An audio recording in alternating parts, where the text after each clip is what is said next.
International law recognises only a very small class of persons as people whom other countries have an obligation to protect. That is, refugees, stateless persons, and people who are eligible for complementary protection. This means that unless people fall into one of these groups, or can lawfully migrate for other reasons such as employment, for family reasons, or for education, then they run the risk of interdiction, detention, and expulsion if they attempt to cross an international border and have no legal entitlement to stay in that other country. So the question is, what happens if people need to leave their homes because of the impacts of disasters and climate change? Does it make a difference if they flee from, say, a sudden cyclone, or move in anticipation of riverbank erosion that might ultimately make their home uninhabitable? What if they migrate to a city because annual flooding now makes it impossible to grow crops back where they lived in a rural area? Climate change functions as a threat multiplier.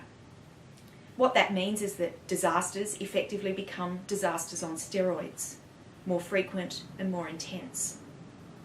Those who are most affected are likely to be among the most vulnerable in a community already, such as the poor, people living in environmentally precarious parts of the country, people without the social networks or capital to get out of harm's way early on.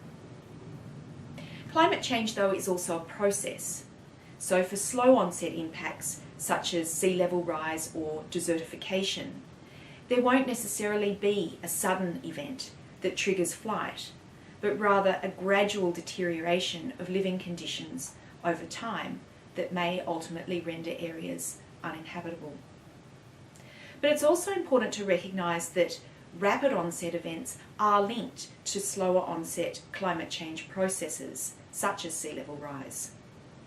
Even slow onset processes like that have ramifications now because they interact with and exacerbate the sudden onset disasters. An example of this is cyclones. So cyclones drive storm surges, which can cause extensive flooding of coastal areas. Global sea levels have risen by 20 centimetres since the mid-19th century, which means that there is now a significant volume of extra water riding on a storm surge. This in turn means that flooding is more extensive and severe. This of course has particularly dire consequences for housing, fresh water supplies, already limited agriculture, and health in places like low-lying Pacific Island countries. What we know is that while climate change affects migration, it can't be isolated as the sole cause of movement. Rather, what it does is interact with and overlay other economic, social, and political drivers of movement, things that already affect migration and displacement. Climate change then, and climate change related movement, is a multi-causal phenomenon. What I want to do in this lecture is to examine the scope of existing international legal frameworks that assist people in the context of disasters and climate change, before suggesting a variety of complementary tools that might be needed to address this phenomenon. What I want to look at is what's the scope of current legal frameworks and what are the gaps. So let's begin with international refugee law. Refugee law protects people who have a well-founded fear of persecution for reasons of race, religion, nationality, political opinion, or their membership of a particular social group. How would this apply to someone who argues that they are displaced because of the impacts of climate change or disasters? Well, first of all, there's a difficulty in trying to characterise a disaster or the impacts of climate change as persecution. Even though adverse impacts such as rising sea levels and increases in the frequency and severity of storms, cyclones and floods are harmful, they don't meet the threshold of persecution as this is currently understood in law, which normally requires human agency. If anything, the persecutor here would be industrialised states whose failure to curb greenhouse gas emissions has led to the predicament that some communities are now facing. And these are the very countries to which movement might be sought if the land that people are living in becomes uninhabitable. This is really a complete reversal of the refugee paradigm and has been described in this context by the New Zealand Court of Appeal as an attempt to stand the Refugee Convention on its head. Secondly, though, even if the impacts of climate change and disasters could be characterised as persecution, it would be very difficult to show that this was on account of one of the 5 Refugee Convention grounds.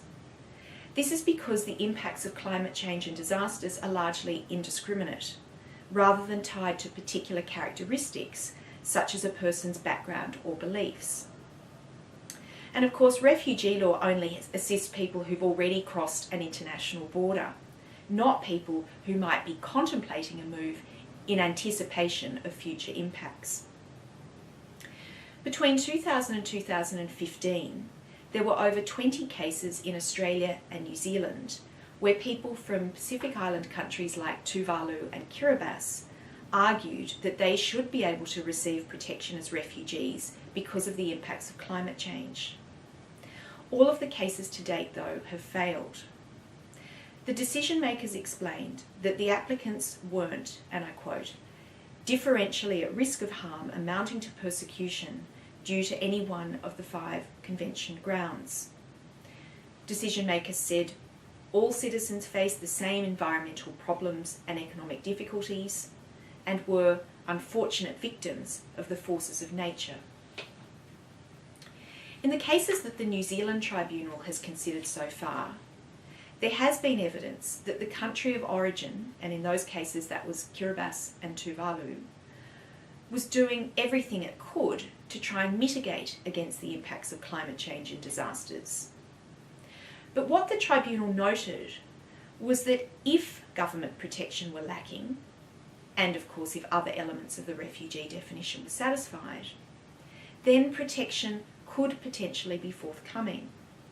For instance, if a government were to restrict access to fresh water supplies or agricultural land, or if there were increases in things like gender-based violence in temporary shelters, discrimination in assistance and solutions, or shortcomings in evacuation procedures, then it might be possible for a person to claim protection as a refugee. But in such cases, it would be the act or omission by the government that constituted the harm, rather than the disaster or the resource scarcity linked to climate change itself. So in other words, the refugee claim would arise from secondary threats and human rights issues associated with the displacement that was initially triggered or linked to a disaster. So let's turn now to complementary protection and the capacity of international human rights law to assist in such cases. As we know, human rights law goes beyond refugee law by prohibiting states from removing people to a place where they would face torture or cruel, inhuman or degrading treatment or punishment, or arbitrary deprivation of life. Could the impacts of climate change and disasters create such conditions, particularly if they were to amplify underlying environmental fragility and or socio-economic problems, such as resource scarcity? For instance, if someone from a low-lying Pacific island is facing an increased risk of natural disasters, extreme water shortages, an inability to grow crops, and a heightened risk of illness, could they be protected from return? Well, the answer is yes, but probably not yet. And I'll explain why. First of all, courts and other tribunals have carefully circumscribed the meaning of inhuman or degrading treatment so that it can't be used as a remedy for general poverty or a lack of resources, except in very extreme circumstances. Courts have been particularly reluctant to find that a person needs international protection unless a government deliberately withholds resources or actively occasions harm. So it's unlikely that an absence of basic services alone would substantiate a complementary protection claim unless this were to render survival on return impossible. The New Zealand Tribunal has recognised in principle that natural or man-made disasters, including those linked to climate change, could potentially provide a context in which a claim for recognition as a protected person might be grounded. This is because under international human rights law, states have an obligation to protect people in the context of natural disasters, including the right to life. But the tribunal drew a distinction between man-made and natural disasters or hazards, noting that governments have far less control over the latter. What the tribunal said was that disasters that occur in the small island country of Tuvalu derive from vulnerability of natural hazards like droughts and hurricanes, and inundation due to sea level rise and storm surges.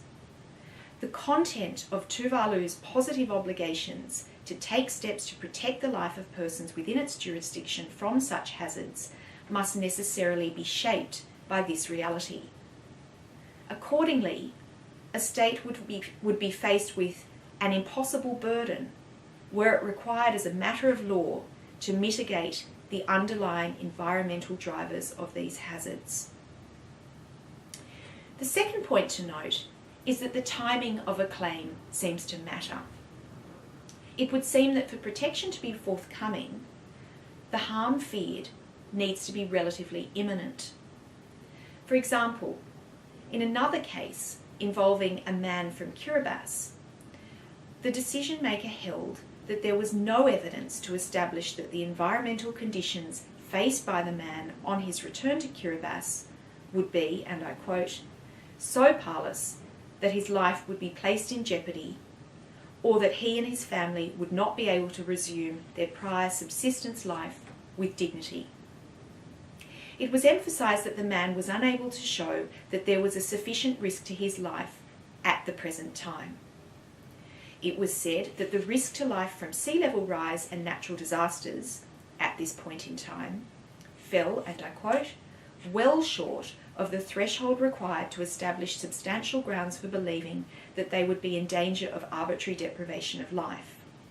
It was noted that the future impacts remained firmly in the realm of conjecture or surmise.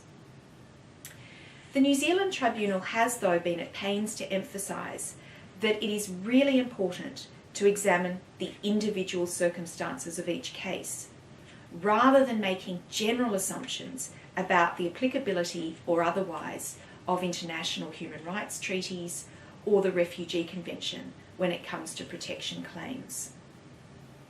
Nevertheless, without considerable jurisprudential development, current complementary protection mechanisms don't seem to offer assistance to people seeking to escape from the future impacts of climate change. I briefly want to touch now on the statelessness regime. There has been a popular assumption in the media that low-lying small island states will be rendered uninhabitable by sea level rise and their people will therefore become stateless. First of all, as a practical matter, it's important to appreciate that long before the territory itself is submerged, other factors will render land unsuitable for human habitation, such as insufficient fresh water supplies.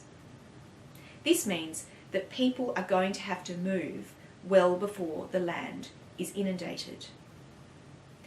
In terms of the law, though, the international legal regime on statelessness is not a very good fit. First, as a practical matter, the two statelessness treaties are poorly ratified, and very few countries have a procedure for identifying stateless people in their territory. Secondly, and more significantly, the legal definition of a stateless person is deliberately very narrow. It's someone who is not considered as a national by any state under the operation of its law. The statelessness definition would therefore not protect people whose country is at risk of inundation by sea level rise unless that country formally withdrew nationality from them, which as a matter of human rights law it's obliged not to do. A question remains as to the possible applicability of the statelessness regime if a country were considered to no longer exist, because then there would be no state to provide nationality. But history shows that the international community tends to presume the continuity of existing countries, even when some of the formal criteria of statehood start to wane. There is therefore no clear means by which the benefits of the statelessness regime could be accessed. So what should we do? Well, the key point to note is that current legal frameworks don't facilitate movement that is anticipatory. That is, where people calculate the future risks and decide that they would rather leave than stay. Current mechanisms are far more remedial than proactive. So while there clearly are protection gaps, we need to think about proactive interventions that could be put in place now, rather than just looking at reactive responses once displacement has occurred. And we also need a toolbox of responses rather than a one-size-fits-all approach. First of all, adaptation and disaster risk reduction. Communities that are given the resources for adaptation and disaster risk reduction, management policies and sustainable development practices may have less need to move permanently if disaster strikes. Similarly, the extent to which relief and rehabilitation is available to people displaced by a sudden onset disaster will affect whether and how quickly they can return home and rebuild. Secondly, temporary protection mechanisms, such as the use of humanitarian visas and extended stay arrangements, can assist people who are displaced by disasters. For instance, they can help people to gain admission into another country and to receive appropriate levels of protection and assistance until a durable solution can be found. Sometimes it will be possible for people to return home, but in other cases, especially where land is lost or becomes uninhabitable, then permanent stay abroad might be necessary. For this reason, any temporary protection or stay mechanisms have to be closely linked to efforts to find long-term, durable solutions. Thirdly, planned migration can be a really effective way to build long-term resilience. It's a more suitable response to slow onset impacts of climate change, which are unlikely to trigger existing or future temporary protection mechanisms designed for more rapid disasters. The president of Kiribati, for example, has been very vocal in promoting the idea of merits-based migration, or what he also calls migration with dignity.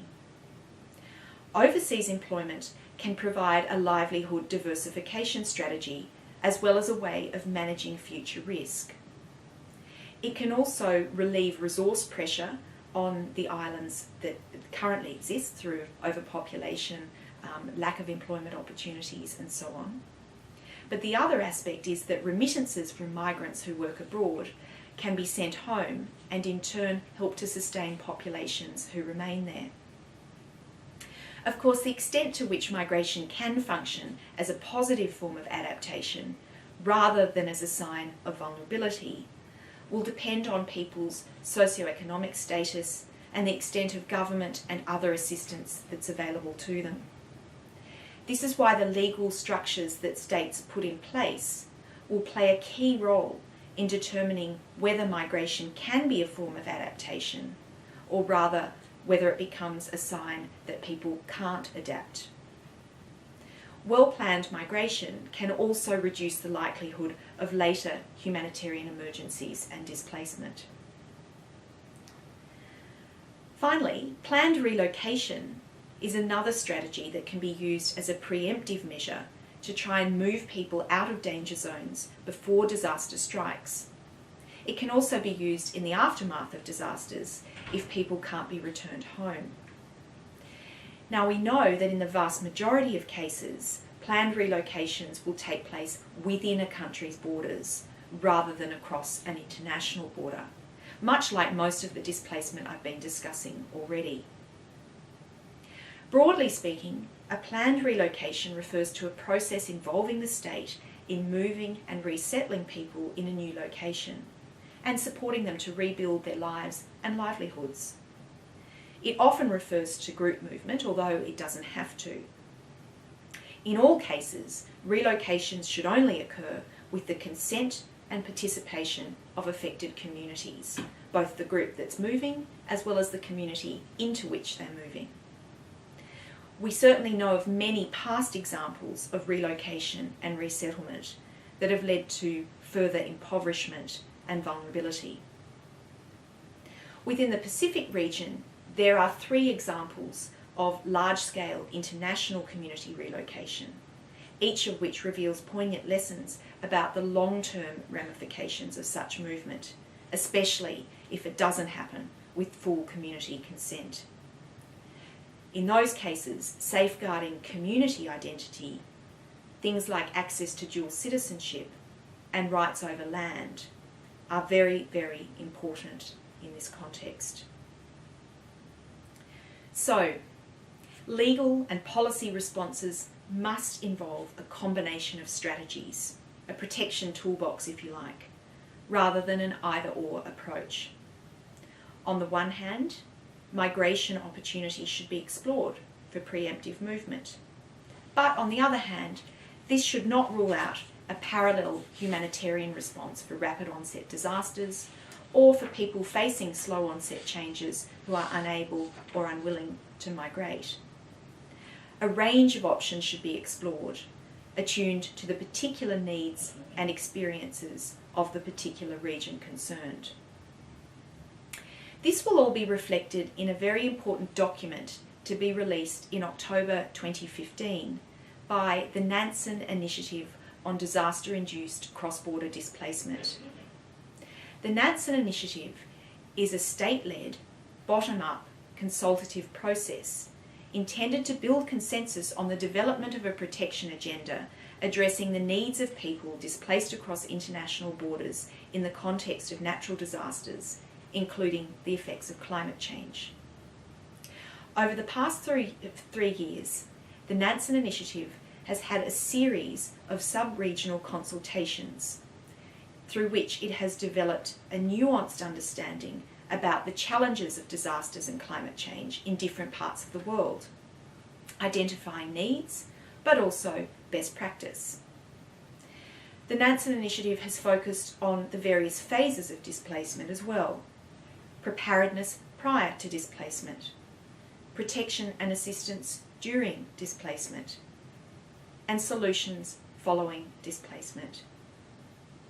In October this year, the Nansen Initiative will present a non-binding protection agenda to governments. This document, based on all the lessons learned from its in-depth regional consultations with affected communities, with governments, with civil society and experts, mean that the protection agenda will be soundly grounded in empirical evidence and cutting-edge research. It will certainly provide an excellent starting point for further policy development.